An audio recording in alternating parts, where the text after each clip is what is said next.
नमस्कार। आज हम एक पहेली को सुलझाने की कोशिश करेंगे।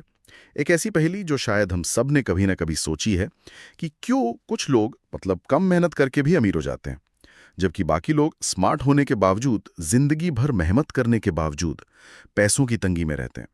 और इसका जवाब मुझे लगता है पैसे में नहीं है। नहीं, बिल्कुल नहीं। ये हमारी सोच में है। पैसे को लेकर हम सोचते कैसे हैं, है ना? हमारे पास रिच डैड पुअर डैड किताब का एक सारांश है, और आज हम इसी की मदद से उस मानसिकता को समझने की कोशिश करेंगे जो किसी की पूरी फाइनेंशियल डेस्टिनी तय कर सकती है। और देखिए, इसकी कहानी की शुरुआत ही एक जबरदस्त विरोधाभास से होती है। दो पिताओं की कहानी। एक तरफ लेखक के अपने पिता थे, जिन्हें वो पुअर डैड कहते हैं। वो बहुत पढ़े लिखे थे, पीएचडी थे और एक अच्छी सरकारी नौकरी में थे। अच्छा। उनका दुनिया देखने का नजरिया बिल्कुल साफ था। खूब पढ़ो, अच्छे ग्रेड लाओ और एक सुरक्षित नौकरी ढूंढ लो। सिक्योरिटी उनके लिए सब कुछ थी। ये तो बहुत जानी बेचानी सोच है। हाँ। और दूसरी तरफ थे उनके दोस्त माइक के पिता यानी रिच डैड। वो 8वीं पास भी नहीं थे, लेकिन शहर के सबसे अमीर लोगों में से एक थे। ओके। और उनका मंत्र बिल्कुल उल्टा था। पढ़ना जरूरी है, पर ये समझने के लिए कि पैसा काम कैसे करता है, ताकि तुम पैसे से अपने लिए काम करवा सको। वाह, मतलब एक ही बच्चे को बचपन से दो बिल्कुल अलग अलग सलाहें मिल रही थी। बिल्कुल। और ये समझना बहुत जरूरी है कि ये सिर्फ अमीर और गरीब होने की कहानी नहीं है। ये असल में दो अलग अलग माइंडसेट्स की कहानी है। एक एम्प्लॉय माइंडसेट और एक कह सकते हैं इन्वेस्टर माइंडसेट। पुअर डैड का जो माइंडसेट था वो सुरक्षा पर आधारित था, और ये भारतीय संदर्भ में तो बहुत ज्यादा रिलेटेबल है। हाँ, बहुत ज्यादा। हमारे यहाँ आज भी एक अच्छी स्थिर नौकरी को सफलता का सबसे बड़ा पैमाना माना जाता है। सरकारी नौकरी लग गई तो लाइफ सेट है। ये सोच तो हमें जैसे विरासत में मिलती है। सही बात है। रिच डैड का दर्शन वो इस पारंपरिक सोच को चैलेंज करता है। वो कहते हैं कि असली आजादी नौकरी की सुरक्षा में नहीं, बल्कि फाइनेंशियल इंडिपेंडेंस में है, जहां आपको बिल भरने के लिए हर महीने सैलरी का इंतजार ना करना पड़े। बिल्कुल। और यहीं से मुझे लगता है कहानी का पहला बड़ा सबक सामने आता है, जो मुझे बहुत दिलचस्प लगा। रिच डैड ने लेखक और उनके दोस्त माइक को अपनी एक दुकान में काम पर रखा। अच्छा। लेकिन एक शर्त पर, उन्हें कोई सैलरी नहीं मिलेगी। क्या? बिना सैलरी के? हाँ, बिना सैलरी के। अब कुछ हफ्तों तक बच्चे मुफ्त में काम करते रहे। फिर जाहिर है उनका सब्र जवाब दे गया। जब लेखक ने शिकायत की तो रिच डैड ने उन्हें बिठाकर समझाया। उन्होंने कहा, मैं तुम्हें जिंदगी का सबसे बड़ा सबक सिखा रहा हूं। ज्यादातर लोग सैलरी के लिए काम करते हैं। वो एक महीना काम करते हैं, फिर सैलरी का इंतजार करते हैं। ये इंतजार उन्हें एक जाल में फंसा देता है। और इसी को उन्होंने रैट रेस कहा है ना? एग्जैक्टली। उन्होंने इसे रैट रेस का नाम दिया। ये सुनकर मेरे दिमाग में तो बत्ती जल गई थी। ये जो रैट रेस की अवधारणा है ना, यही इस पूरे फिलॉसफी का दिल है। सही। ये सिर्फ एक मुहावरा नहीं है, ये एक साइकोलॉजिकल ट्रैप है। और ये दो भावनाओं पर चलता है, डर और लालच। डर और लालच कैसे? देखिए, डर किस बात का?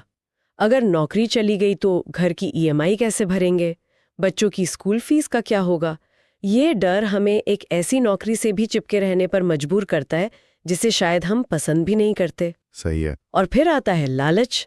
इस साल अच्छा प्रमोशन मिल जाए तो एक बड़ी गाड़ी ले लेंगे। हाँ। बोनस मिला तो वेकेशन पर जाएंगे। तो जैसे ही सैलरी बढ़ती है, हमारे खर्चे भी बढ़ जाते हैं। बढ़ जाते हैं, हाँ। ज्यादा कमाओ, ज्यादा खर्च करो। ये एक ऐसा पहिया है जो घूमता रहता है, पर आप पहुंचते कहीं नहीं, आप बस भागते रहते हैं। तो अगर रैट रेस एक प्रॉब्लम है, तो फिर इससे बाहर निकलने का रास्ता क्या है? मुझे लगता है यहीं पर वो सबसे जरूरी कॉन्सेप्ट आता है, एसेट्स वर्सेस लायबिलिटीज। एग्जैक्टली। और ये इतना सरल कॉन्सेप्ट है कि मतलब कमाल लगता है कि स्कूलों में क्यों नहीं सिखाया जाता। सही बात है। रिच डैड ने लेखक को एक कागज पर सिर्फ 2 कॉलम बनाकर समझाया था।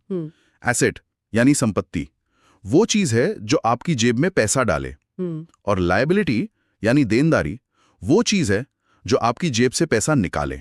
बस इतनी सी बात है। सुनने में तो बहुत आसान लगता है, लेकिन जब मैंने इसके उदाहरणों के बारे में सोचा तो थोड़ा कंफ्यूजन हुआ। जैसे स्रोत में एसेट्स के उदाहरण हैं, कोई प्रॉपर्टी जिससे किराया आ रहा हो, स्टॉक्स, बॉन्ड्स, या कोई बिजनेस जिसमें आप एक्टिवली काम ना कर रहे हो। और लायबिलिटीज हैं आपकी कार का लोन, क्रेडिट कार्ड का बिल, पर्सनल लोन। लेकिन एक सवाल जो हमेशा उठता है, हमारा घर जिसमें हम रहते हैं, वो क्या है? हाँ, सब तो यही कहते हैं कि घर बनाना सबसे बड़ा एसेट है। ये एक बेहतरीन सवाल है। और यहीं पर रिच डैड की सोच जो है वो पारंपरिक ज्ञान से बिल्कुल अलग हो जाती है। अच्छा। उनके हिसाब से जिस घर में आप रहते हैं और जिसकी ईएमआई आप भर रहे हैं, वो आपका सबसे बड़ा एसेट नहीं, बल्कि आपकी सबसे बड़ी लायबिलिटी है। क्या बात करी है? लायबिलिटी, हाँ, क्योंकि वो हर महीने आपकी जेब से पैसा निकाल रहा है ईएमआई के रूप में, मेंटेनेंस, प्रॉपर्टी टैक्स। वो आपके लिए कोई कैश फ्लो नहीं बना रहा। हाँ, उसकी कीमत बढ़ सकती है, लेकिन जब तक आप उसे बेचते नहीं, वो पैसा तो सिर्फ कागज पर है। इसके विपरीत, अगर आपने एक छोटा सा फ्लैट खरीदकर उसे किराए पर दे दिया और उस किराए से ईएमआई और खर्चे निकल कर भी आपकी जेब में हर महीने कुछ पैसा आ रहा है, तो एक एसेट है। तो वो एक सच्चा एसेट है। ये पूरा का पूरा कैश फ्लो का खेल है। ये तो सोच बदलने वाली बात है। इसका मतलब अमीर लोग अपनी कमाई से ऐसी चीजें खरीदते हैं जो उनके लिए और पैसा बनाएं, यानी एसेट्स। बिल्कुल। इतना है जो दिखने में अच्छी लगती हैं, लेकिन असल में उनकी जेब से पैसा निकालती रहती हैं, मतलब लाइबिलिटीज। जैसे एक महंगी गाड़ी। हाँ, एक महंगी गाड़ी खरीदते ही उसकी कीमत कम होने लगती है, और ऊपर से पेट्रोल, इंश्योरेंस, मेंटेनेंस का खर्चा। बिल्कुल। और इस सोच को अगर आज के डिजिटल युग में देखें तो ये और भी दिलचस्प हो जाता है। कैसे? आज एसेट सिर्फ प्रॉपर्टी या स्टॉक नहीं है। मान लीजिए आपने एक YouTube चैनल बनाया, शुरुआत में मेहनत लगी, लेकिन अब आपके पुराने वीडियो भी आपके लिए हर महीने पैसा कमा रहे हैं, बिना आपके कुछ किए। ये एक डिजिटल एसेट है। सही है। आपने एक ऑनलाइन कोर्स बना दिया या एक ब्लॉग लिखा जिस पर विज्ञापन से कमाई हो रही है। ये सब नए जमाने के एसेट्स हैं जो आपके लिए 24/7 काम कर सकते हैं। ठीक है, तो हमें रैट रेस से निकलने के लिए एसेट्स बनाने होंगे, लेकिन सवाल यह है कि ये ज्ञान आएगा कहाँ से? इसका पता कैसे चलेगा कि कौन सा स्टॉक खरीदना है या कौन सी प्रॉपर्टी अच्छी है? स्कूल और कॉलेज तो ये सब सिखाते नहीं सिखाते। रॉबर्ट इस फाइनेंशियल एजुकेशन की कमी पर बहुत जोर देता है ना? हाँ, और ये इस दर्शन का एक और महत्वपूर्ण स्तंभ है। रिच डैड का मानना था कि फाइनेंशियल एजुकेशन ही असली आजादी है। उनके मुताबिक अमीर इसलिए अमीर नहीं बनते कि उन्होंने स्कूल में टॉप किया, बल्कि इसलिए कि वो पैसे की भाषा समझते हैं। वो अकाउंटिंग, इन्वेस्टिंग, मार्केट, कानून, इन सब के बेसिक्स को समझते हैं। अच्छा। ये ज्ञान उन्हें अवसर पहचानने में मदद करता है जहां दूसरों को सिर्फ जोखिम दिखता है। पुअर डैड हमेशा कहते थे पैसे के लिए मेहनत करो, रिच डैड कहते थे सीखने के लिए काम करो। ये जो सीखने के लिए काम करो वाली बात है, सुनने में तो बहुत अच्छी लगती है, लेकिन जब किसी पर घर का किराया देने और बिल भरने का दबाव हो, तो क्या ये सलाह प्रैक्टिकल है? कोई अपनी सुरक्षित नौकरी छोड़कर सिर्फ सीखने के लिए कम सैलरी वाली नौकरी क्यों करेगा? स्रोत इस दुविधा के बारे में कुछ कहता है? ये एक बहुत ही प्रैक्टिकल सवाल है, और स्रोत ये नहीं कहता कि आप आज ही अपनी नौकरी छोड़ दें। अच्छा। इसका मतलब है कि आप अपनी नौकरी को सिर्फ सैलरी का जरिया ना समझें, उसे एक सीखने का प्लेटफॉर्म बनाएं।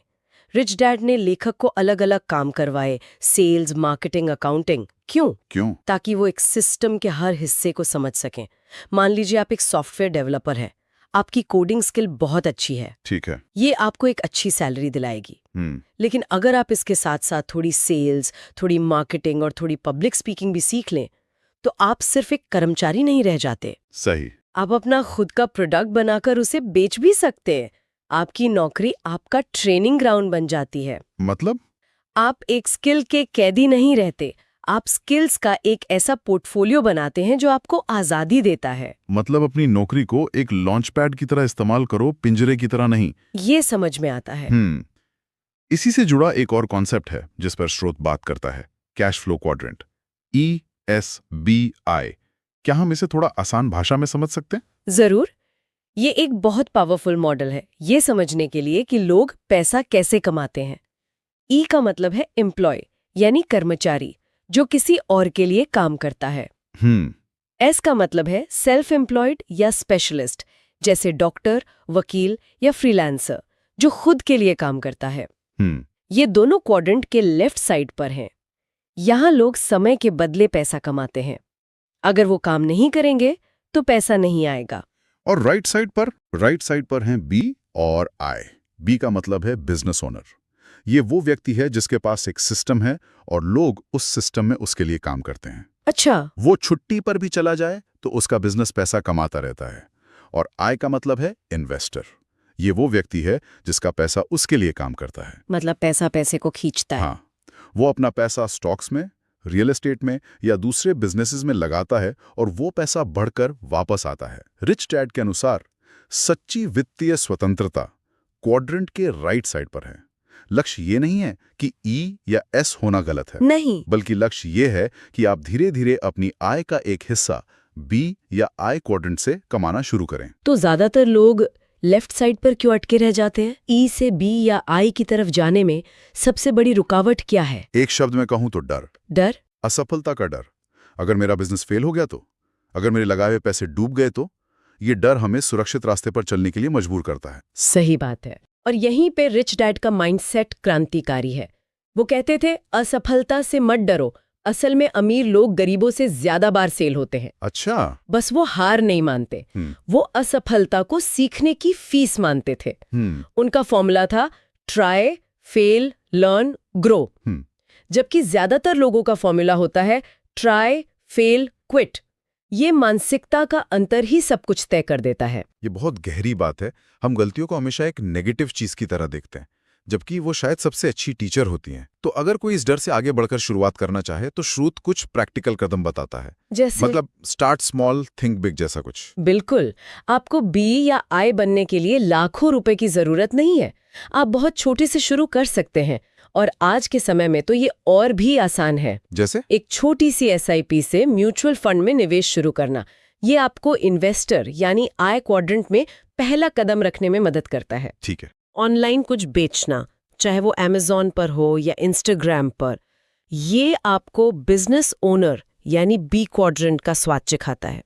सबसे महत्वपूर्ण नियम जो स्रोत बताता है वो है पे योरसेल्फ फर्स्ट। इसका क्या मतलब है? इसका मतलब ये नहीं है कि आप शॉपिंग करें। इसका मतलब है सैलरी आते ही सबसे पहले उसका एक हिस्सा, मान लीजिए 10%, निवेश के लिए अलग रख दें। खर्च करने से पहले? हाँ, खर्च बाद में, निवेश पहले। वाह। ज्यादातर लोग उल्टा करते हैं। वो पहले खर्च करते हैं और जो बचता है उसे बचाने की सोचते हैं और अक्सर कुछ बचता ही नहीं। सच बात है। ये एक छोटी सी आदत आपकी पूरी वित्तीय जिंदगी बदल सकती है। तो अगर हम इस पूरी चर्चा को समेटें तो कुछ बड़े विचार जो सामने आते हैं वो ये हैं। पहला, पैसे के लिए काम मत करो, पैसे को अपने लिए काम करना सिखाओ, अपनी नौकरी को सीखने के लिए इस्तेमाल करो। बिल्कुल। दूसरा, एसेट और लायबिलिटी के बीच का फर्क समझो। अपनी मेहनत की कमाई से लायबिलिटीज नहीं, एसेट्स खरीदो जो कैश फ्लो पैदा करें। तीसरा, फाइनेंशियल एजुकेशन हासिल करो, पैसे की भाषा सीखो, बहुत जरूरी। और शायद सबसे जरूरी, अपनी मानसिकता बदलो। अमीरी बैंक बैलेंस में नहीं, दिमाग में शुरू होती है। असफलता को सीखने का एक मौका समझो, अंत नहीं। आपने बिल्कुल सही सारांश दिया। अगर इन सबको एक धागे में पिरोया जाए तो अंतिम संदेश यही है कि पैसा कमाना कोई भाग्य का खेल नहीं है। ये एक सिस्टम बनाने और एक खास माइंडसेट अपनाने का नतीजा है।